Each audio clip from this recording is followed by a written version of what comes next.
Morning, everybody. At least it is here in the UK. I've just got to have a talk to you about what's going on in the world at the moment. I know my usual rants are about the nature of life and our friends from elsewhere that keep popping in to see us. Or at least I hope they're our friends. I trust they are.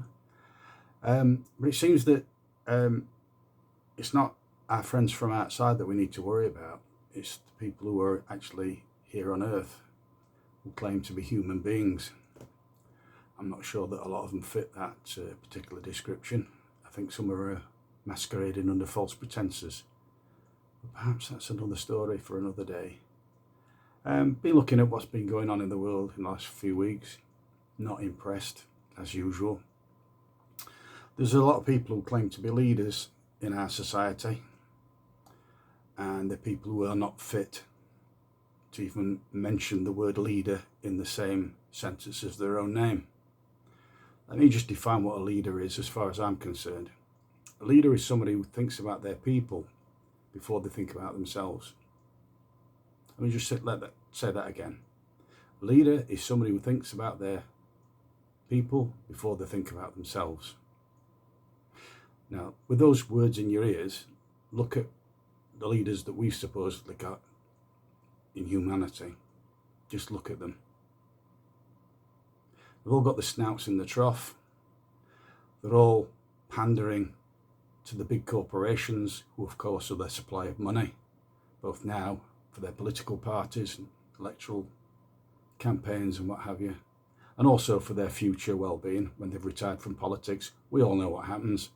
They disappear off into the corporate structure and get paid a lot of money for doing essentially sod all. Just have a look round at former prime ministers, former cabinet ministers, and see what they're doing now. They're essentially working for all the people that they did favours for when they were in office. Gone are the days of a brown paper bag stuffed with money. We now have corporate non-executive directorships and lobbying jobs for people who have done favours for those corporations in the past, when they were supposed to be looking after the likes of us, in other words, the electorate, the people. But they were too busy kowtowing to the big corporations and looking forward to the bigger remuneration they were going to get, or their party would get, the cheque from the industrialists and capitalists and all the rest of them. And I say capitalist, we don't live in a capitalist society anymore. I've been saying this for years. We'll actually live in a corporatist society, because capitalism's only safety valve is competition. And what we see on the corporate structure is the first thing to do is eliminate competition, so they end up with a cartel, a duopoly or a monopoly, which suits them even better, because then they can rig prices and do all sorts of naughty things that they shouldn't be doing in a capitalist society. So when I hear people spouting off about capitalism, they don't actually know what they're talking about, because what we live in now is it's corporatism under the corporations. And arguably, people say that there's about half a dozen corporations who virtually own everything now. So they can just dictate whatever they want, whenever they want, reshape society. And the billions of us, other human beings, can just fall into line as far as they're concerned, because all they care about is making money for themselves. Okay? Getting back to leader, I'll tell you what a leader does. Imagine that you're in a small village and you've got a leader. Maybe there's a couple of hundred people there. And suddenly there's food on the table, for whatever reason, and you're having a feast. Well, the leader goes around, makes sure that all the most vulnerable people, the elderly, the children, people like that, people who aren't very well, people who are sick, the leader goes around, makes sure that they've had plenty. They've got enough to eat at the feast. And then they work their way up through the strata of their tribe, or whatever you want to call it, their society. And they make sure, ascending from the most vulnerable up to the most powerful, the strongest. And they make sure that all of those people have got enough to eat before they even sit down to eat theirs. That's a leader. Look around at the world now and tell me how many of our leaders, in quotation mark, would be prepared to do that. Because if they won't do that, they're not a leader, and they don't deserve to be where they are. What they are people who border on, some of them border on psychopathy, who are just there thinking of themselves and their own type of people. They do not care about the majority of the public, the majority of humanity. And while ever the human race puts up with that situation, and frankly, we're doomed. I often think we'd be better off if there was a benevolent intervention from outside, from another dimension, as I put it up front to you, that come along and show us the way. My own view is that that's already happening.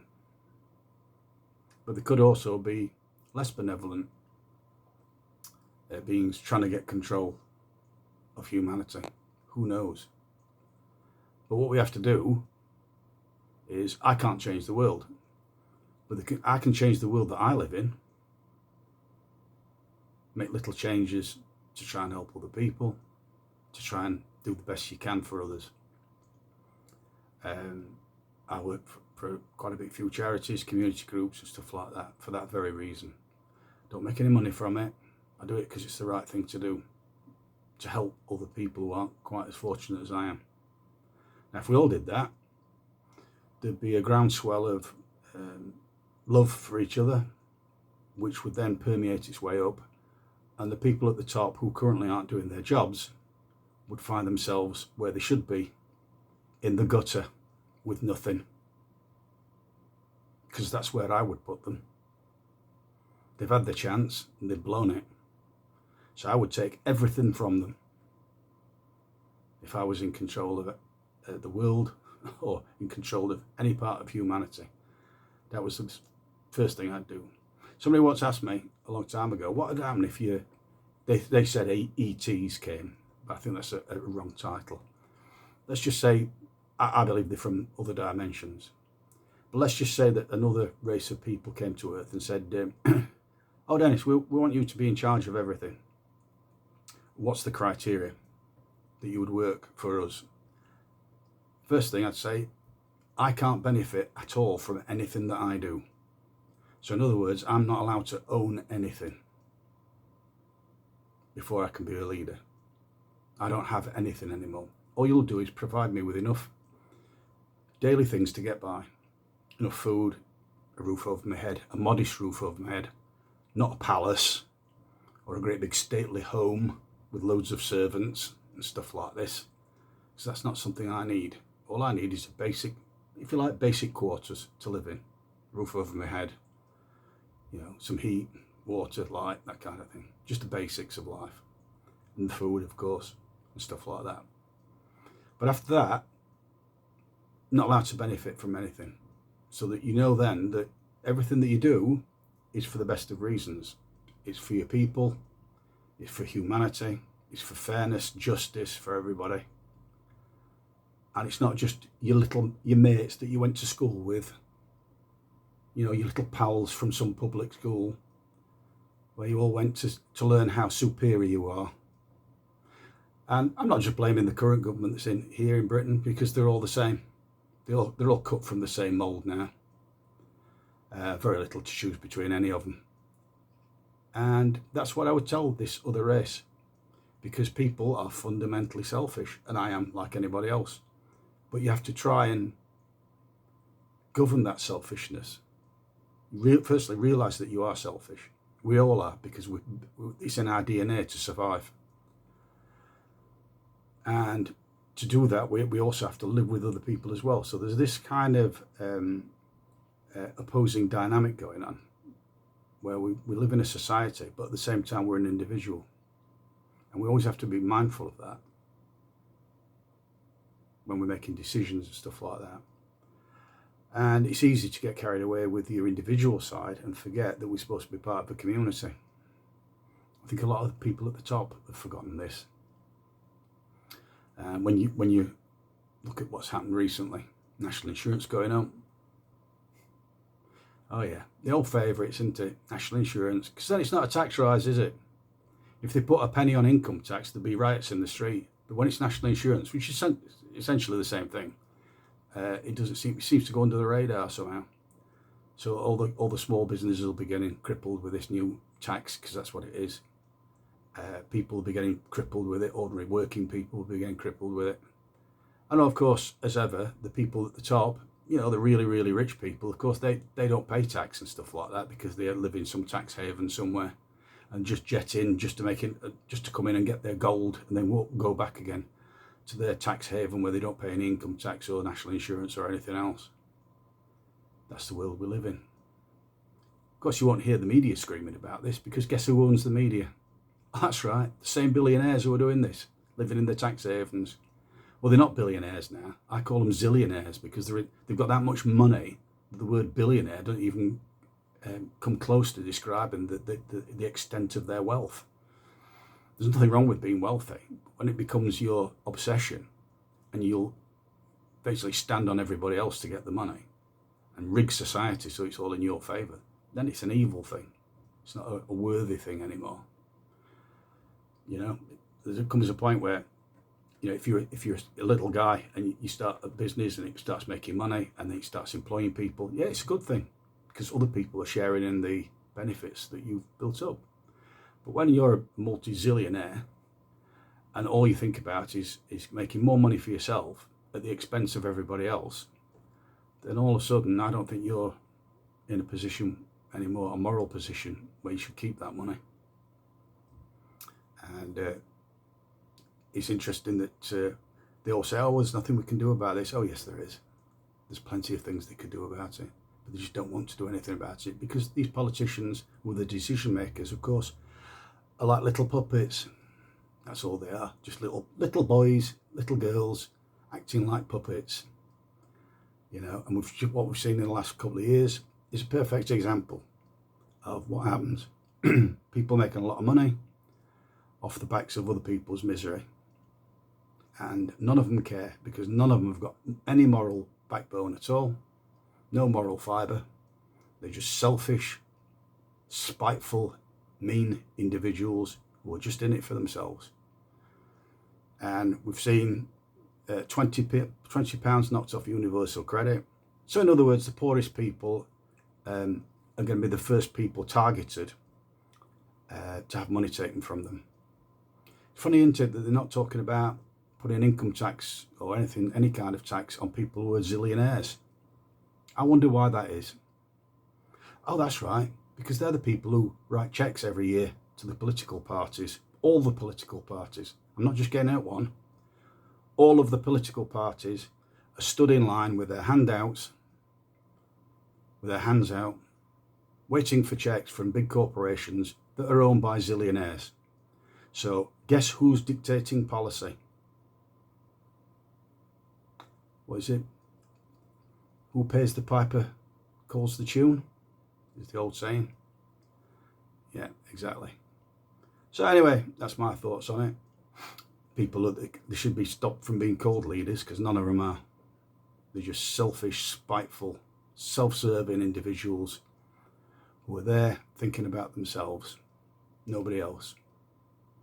And they look after their own little pals in their little cliques and their little funny little meetings that they have behind closed doors in dark places where nobody can see them, because that's the kind of people that they are. They won't do anything in the full light of truth. They go away and hide like little rats scurrying away from a sinking ship. And they go in some luxury hotel somewhere and they're surrounded by armed guards, most of which we're paying for. And they decide what they're going to do in the next year or the next 2 years or whatever. And it's never on the news, is it? Isn't that funny? All these meetings that they have behind closed doors. These top industrialists, the zillionaires, the politicians, the bankers, and all the rest of them. Yeah, it's never talked about. I never see it. They don't report it on the news. Which is funny, because normally, you know, if some pet of some leader falls down, we all hear about it on the news. You know, little cat's got lost or something, or the dog's got a poorly paw. It's on the news.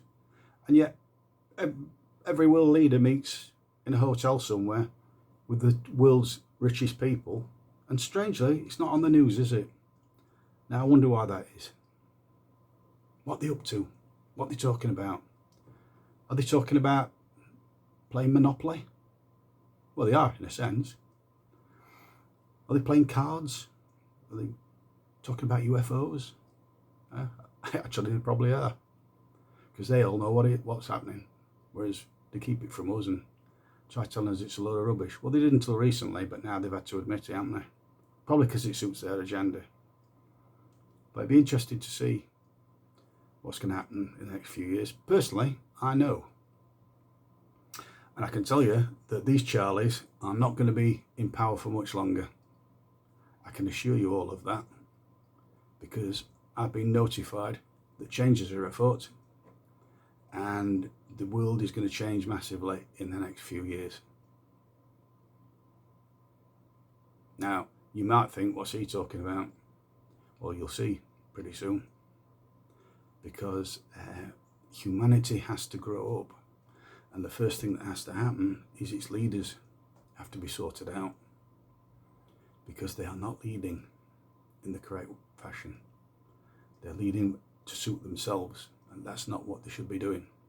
They should be looking after the people, starting with the most vulnerable first. There's plenty to go around in this world. This is a world of abundance. There is more than enough to feed everybody. There is more than enough to look after everybody. But there's no will at the top, because those people are just thinking about themselves. I always think that most people, ordinary people, most people are pretty decent. You get wrong people, of course, but most people at the ground floor, if you like, ordinary people going about their day-to-day lives are okay. They know what's right and wrong, and they know what should be happening. And the people with the problem are the people at the top, and it always has been the case. These people go from a generational thing where they're all, for a start, they're all into bread. Most of them are related to each other in some way, shape or form, and they've been related to all the leaders all through history. Of course, the history books don't tell you that. They keep that quiet, because it's a little clique and a little cartel of people who are permanently kept in power, and the same agenda always works: look after themselves and screw everybody else. Well, I can tell you that we've been watched for many, many years now, and the people who are watching us, who are a lot more benevolent and kind than we are not happy. They are not happy at all. And we are on the verge of finding out how we can get into their domains and travel across other dimensions. And these other races in these other dimensions are not prepared to have mankind in its current form blundering around the other dimensions, going into their realities willy-nilly, and bringing all the greed, hatred, spitefulness with the people that would go there. They're going to say to them, and they've said to them, you are not going to do this. And because they're a lot more advanced than we are, they can stop us until we're educated enough and benevolent enough to warrant being allowed to travel to other places. You know, history on Earth is replete of what happens when you get greedy people going to lands where they previously didn't go, and what happens when they get there. They use their power, technology, to steal everything that's not screwed down, enslave the people who are there, and take as much money and make as much money as they can. That's what history tells us, because that is the human race when it's led by the type of people that we've got in power at the moment. Well, I can tell you, people of Earth, that it ain't going to be tolerated for much longer. I can assure you of that. And a new time of benevolence and love and happiness is going to befall the world that the vast majority of people will benefit from. But those at the top, their time in control is fast approaching its end. And as far as I can see, that's not a bad thing. Anyway, we'll have a chat about this another time. If you think I'm a raving loony, feel free to tell me all about it, as long as you don't get nasty or use any naughty words or anything like that. You don't have to do that. You can just argue the facts if you want. Use logic instead of just shouting and carrying on, because it gets a lot further. Just use logic and tell me I'm wrong.